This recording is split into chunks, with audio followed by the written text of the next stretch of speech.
이번 시간에는 많이 사용하고 계시는 미녹시딜에 대해서 자세히 알아보도록 하겠습니다. 미녹시딜은 원래요, 난치성 중증 고혈압 치료제로 1970년대에 소개된 약입니다. 고혈압도 가지고 있고 탈모도 가지고 있던 환자들이 미녹시딜을 복용한 다음에 선생님 이것 보세요, 저 머리카락이 나요, 저 털이 나요 라고 보고하기 시작하면서 탈모 치료제로 한번 사용해 볼 수 있지 않을까? 연구가 시작된 거죠. 그럼 이 미녹시딜 어떤 방식으로 머리카락을 자라나게 할까요? 사실 출시된 지 50년이 지난 지금 시점에서도 잘 몰라요. 정확한 기전 자체는 아직도 미지수인 가운데 많은 연구진들이 들러붙어서 연구한 결과만 보면 모세혈관을 확장시켜준다, 모세혈관 벽에 천공, 즉 구멍이 증가하면서 혈액순환이 좋아진다, 모낭세포를 증식시켜준다, 프로스타글란딘에도 작용한다,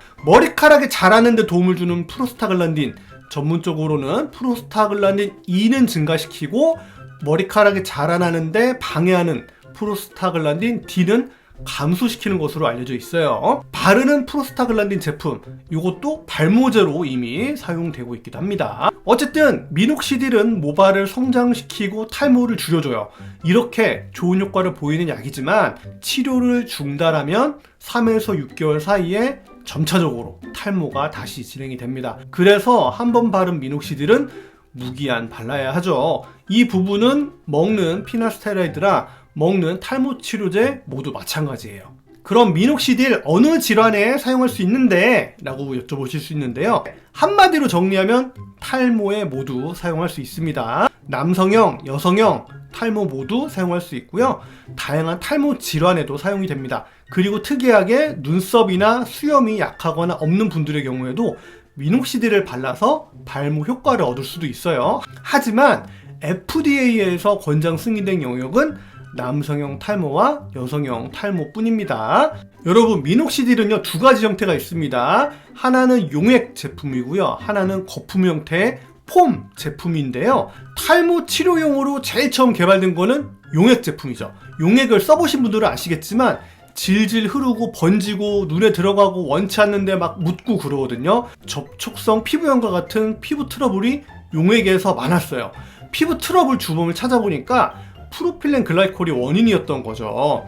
그런데 이 프로필렌 글라이콜이 항상 나쁜 역할만 한 건 아니에요. 프로필렌 글라이콜이 미녹시딜 용해도를 높여줘서 쉽게 말하면 모낭까지의 전달을 좋게 해주는 그런 역할을 한 겁니다. 하지만 부작용이 너무 심하니까 이걸 뺀 제품으로 만들어야겠다 라고 해서 개발된 게 바로 이 폼 제품입니다. 폼 제품은 아무래도 용액이 아니다 보니까 주변으로 흐르는 확률이 적겠죠. 폼 제품 자체가 그리고 건조가 빨리 돼요. 주변으로 덜 번지니까 원치 않는 부위에 털이 나는 부작용도 적겠죠. 최근에는 프로필렌 글라이콜 성분이 없는 용액도 있으니까 확인을 해보시고 구매하시면 되겠습니다. 약국에서 다 처방전 없이 구매가 가능해요.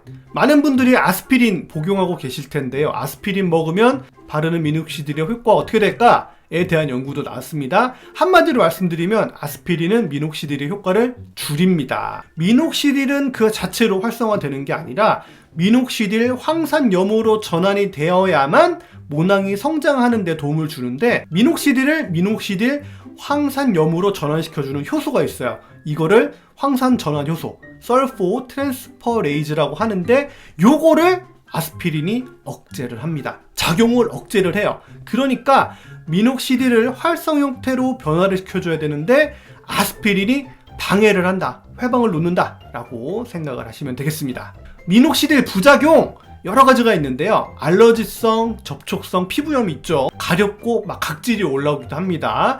발진을 경험하기도 하고요. 그리고 원치 않는 부위에 털이 나는 다모증 경험하게 되는데, 이게 또 웃긴 게 남성보다는 여성에게서 다모증의 확률이 높습니다.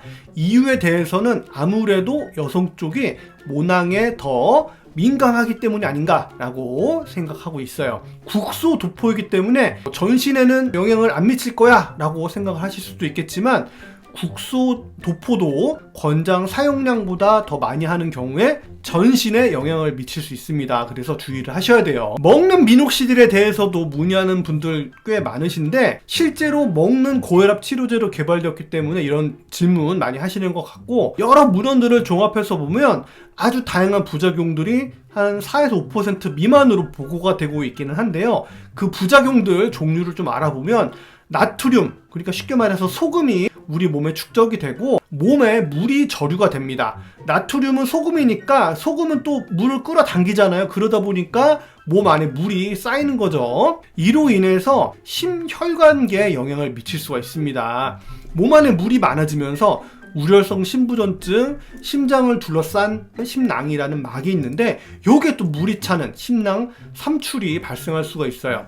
그리고 협심증과도 연관이 있습니다. 아니 미녹시딜이 무슨 그 협심증과 연관이 있어? 라고 생각하실 수도 있는데, 미녹시딜을 드시게 되면은 평소보다 심장이 더 많은 일을 하게 됩니다. 심장이 일을 하게 되면 산소 요구도, 영양분 요구도가 올라가죠. 그렇기 때문에 심장이 힘들어 하다 보면은 허혈성 심장 질환도 발생할 수가 있는 거죠. 먹는 미녹시딜은 그리고 원치 않는 부위에 털이 나는 다모증, 박동이 막 뛰는 두통 경험하실 수도 있고요.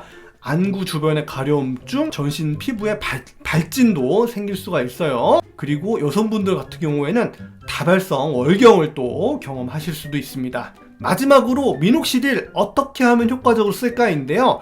이 논문에서 제시되는 권장 치료법은 용액, 폼 제품 반씩 섞어 쓰는 겁니다. 용액 1ml, 폼 반뚜껑을 하루 2번 섞어 쓰는 거예요. 귀찮은 분들은 두 제품 중 한 가지만이라도 하루 2번, 난 2번도 귀찮아 하시는 분들은 하루 1번이라도 꼭 쓰시고요. 나는 너무 바쁘다 하시는 분들은 용액보다는 폼 제품이 훨씬 더 편하실 수 있어요. 이유는 쉽게 그리고 빠르게 마르기 때문이다 라고 말씀을 드렸죠. 특히 여성분들의 경우에는 임신이나 수유를 하는 상황이라면 미녹시딜 사용 피하셔야 됩니다. 태아나 아기에게 전달될 수 있기 때문이에요.